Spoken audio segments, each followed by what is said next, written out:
Order हाँ। और आपने कहा महिलाओं की सुरक्षा। हाँ।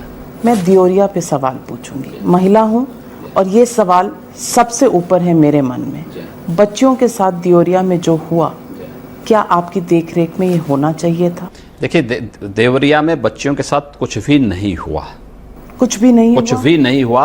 हाई कोर्ट स्वयं इसकी जांच कर रहा है, अब तक कुछ भी नहीं आया। एक, जिस बालिका ने आरोप लगाया था वह बिहार से भागी हुई बालिका थी, वहां आई थी। उसने केवल ये बताया था कि ये बालिकाएं बाहर जाती हैं। वह हाई कोर्ट की कस्टडी में है, हाई कोर्ट इसकी जांच कर रहा है। हमारी भी प्रदेश सरकार की 2 वरिष्ठ महिला अधिकारियों ने, एक एडिशनल चीफ सेक्रेटरी स्तर की, एक एडीजी पुलिस स्तर की 2 महिला अधिकारियों को मैंने स्वयं जांच टीम वहां बना के भेजी थी कि इसकी जांच रिपोर्ट दो। कुछ नहीं आया। हमने एसआईटी गठित की एडीजी क्राइम की अध्यक्षता में, जिसमें 2 लेडी महिला अधिकारी थी, उसमें कुछ नहीं आया। हाई कोर्ट ने सो मोटो इसको संज्ञान लिया है, अब तक कुछ नहीं आया। जिस पुलिस अधिकारी ने इस प्रकार की हरकत की उसके खिलाफ हम लोगों ने कार्रवाई की। एक, दूसरी बात, इस मामले में उन बालिकाओं के भविष्य के साथ खिलवाड़ करने वाले उन सभी अधिकारियों के खिलाफ, कर्मचारियों के खिलाफ हम लोगों ने कार्रवाई की और कार्रवाई बहुत, इसमें सख्त कार्रवाई कुछ हुआ ही नहीं तो कार्रवाई किसके खिलाफ हुई? मैं इस कार्रवाई इस बात को लेकर कर रहे हैं कि उन्होंने देवरिया की घटना की तुलना मुजफ्फरपुर से कैसे कर दी। मुजफ्फरपुर जैसी घटना वहां कुछ हुई नहीं थी योगी जी। दूसरा, जिस गाड़ी की बात की जा रही है वह गाड़ी तो उसी परिवार की थी जो शेल्टर होम चलाता था।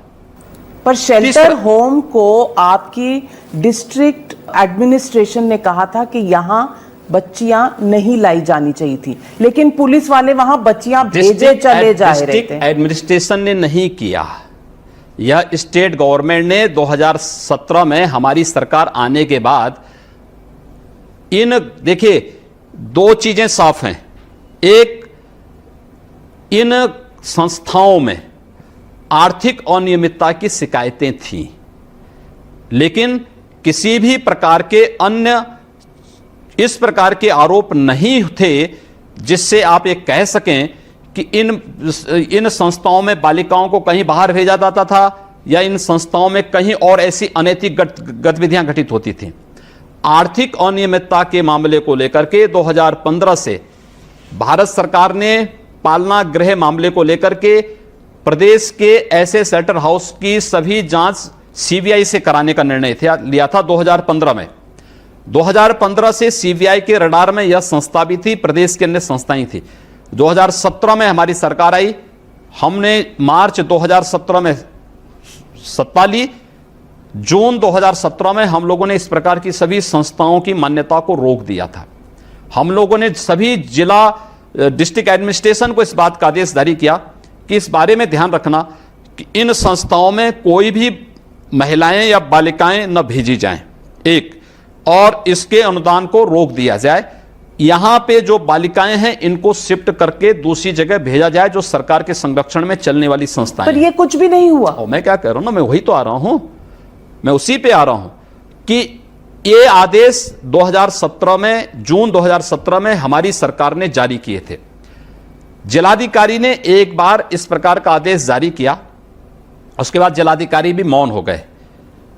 इन मामलों में होना यह चाहिए था कि उन बालिकाओं को जो वहां मौजूद थी, अब है क्या, जैसे हरदोई में एक शेल्टर होम में अचानक छापा मारा गया। छापा मारने के बाद उन्होंने पहले अपने रजिस्टर में दिखाया था। तो देवरिया के मामले में 2009 में इस संस्था को मान्यता दी गई थी, तब न केंद्र में न प्रदेश में बीजेपी की गवर्नमेंट नहीं थी। 2011 से इनको अनुदान देना शुरू किया, तब बीजेपी की गवर्नमेंट नहीं है। हमने अनुदान भी रोका, मान्यता भी रोकी, कार्रवाई करके उन बालिकाओं को शिफ्ट करने के लिए कहा। जब जिन लोगों ने नहीं किया उन लोगों के खिलाफ कार्रवाई की गई। एक, इस मामले में पुलिस की भूमिका की भी जांच हो रही है कि जब शासन ने इस बात को कहा कि इनको शिफ्ट किया जाए, उस सब के बावजूद थानों से कोर्ट क्या, थाने से भी पुलिस ने भेजती है। थानों में जब कोर्ट आदेश करता था कि इनको वहां भेज दिया जाए, तो उस आदेश के क्रम में इनको वहां वे लोग भेजते थे, लेकिन वह एक महिला कांस्टेबल उनके साथ रहती थी। फिर महिला कांस्टेबल के संरक्षण में कोर्ट अगर इनके परिवार को सुपुर्द करने, इसमें ज्यादातर वे बालिकाएं थी जो किसी लड़के के साथ भाग गई, परिवार ने कंप्लेंट की, बालिकाओं को कहीं पकड़ी गए हो, उनको जब तक कोर्ट में कोई उसमें आगे की कार्रवाई होती तब तक उन दिनों के लिए वहां पे रखी जाती थी। फिर परिवार अगर कोर्ट आदेश करता था, परिवार को सौंपने के लिए परिवार के साथ जाती थी। अगर बालिका है, कोर्ट आदेश कर रहा है कि इनको उन बालकों के साथ दे दो, जो जिनके साथ भागी उनके साथ दे दो, तो उनको उस रूप में पुलिस आगे कार्रवाई करती थी। पुलिस की यह भूमिका थी। पुलिस की यह भूमिका जब जांच करने के आदेश दिए गए थे इन संस्थाओं की, और इनको जो यहां पे रह रही महिलाएं और बालिकाएं हैं, इनको अदर जो स्टेट गवर्नमेंट के द्वारा संचालित संस्थाओं में संचालित किया जाए, वो वाराणसी में है, गोरखपुर में है, अन्य संस्थाओं में, देवरिया में नहीं था, तो इसको क्यों नहीं किया गया?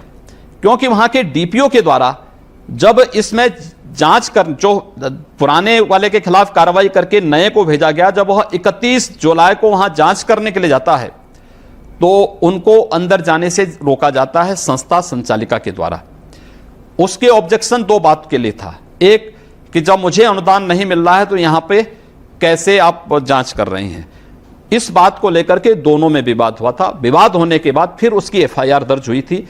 एफआईआर दर्ज होने पर पुलिस के द्वारा समय पर कार्रवाई न करना, क्योंकि ये 31 की घटना थी, 5 तक कोई कार्रवाई इसमें नहीं हुई, और 5 तारीख को बिना किसी को बताए हुए वहां के एसपी के द्वारा रात्रि में वहां छापेमारी करना, छापेमारी करने पर न अपने ऊपर के अधिकारियों को बताना, न जिले को बताना, न अपने नीचे के अधिकारियों को बताना, मीडिया के सामने उन बालिकाओं के उसके इंटरव्यू करा करके वहां मीडिया को ले जाकर के और पूरे वातावरण को इस रूप में प्रस्तुत करना, बिना जांच किए इस बात को प्रस्तुत करना। किसने किया? ये वहां के एसपी ने, तो कि ये मुजफ्फरपुर पार्ट 2 है, इसी की जब जांच कराई गई, ये सब मामले नहीं आए थे।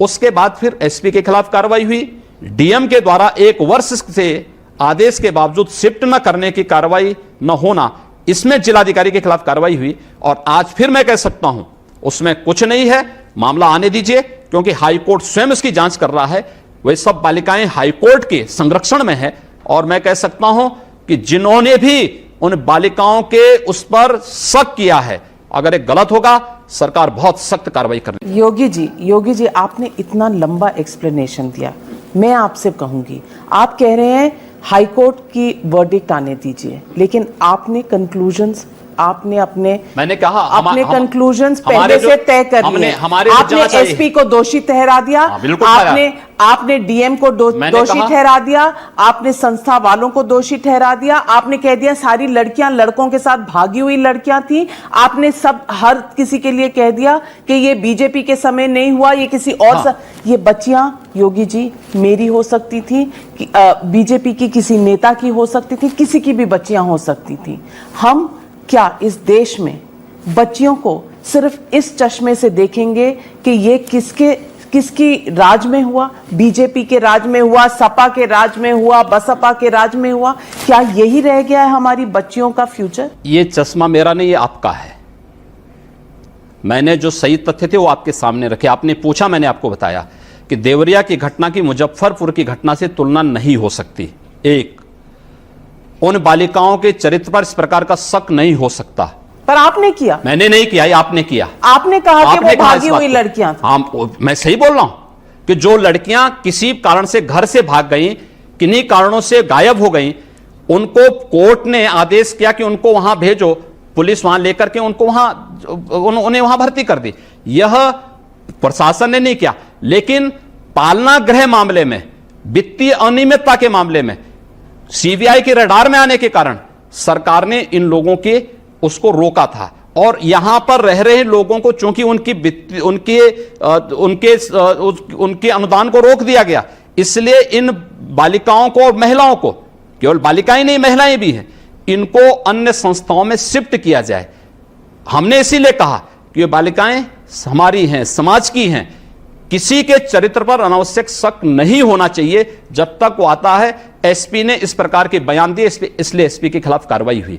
डीएम को आदेश पहले से थे कि आप इनको इनको सरकारी संरक्षण गृहों में, शेल्टर हाउस में शिफ्ट किया जाए। जिलाधिकारी ने इस कार्य को समयबद्ध ढंग से नहीं किया, डीपीओ ने समयबद्ध ढंग से नहीं किया, इसलिए सरकार ने इस पर कार्रवाई की।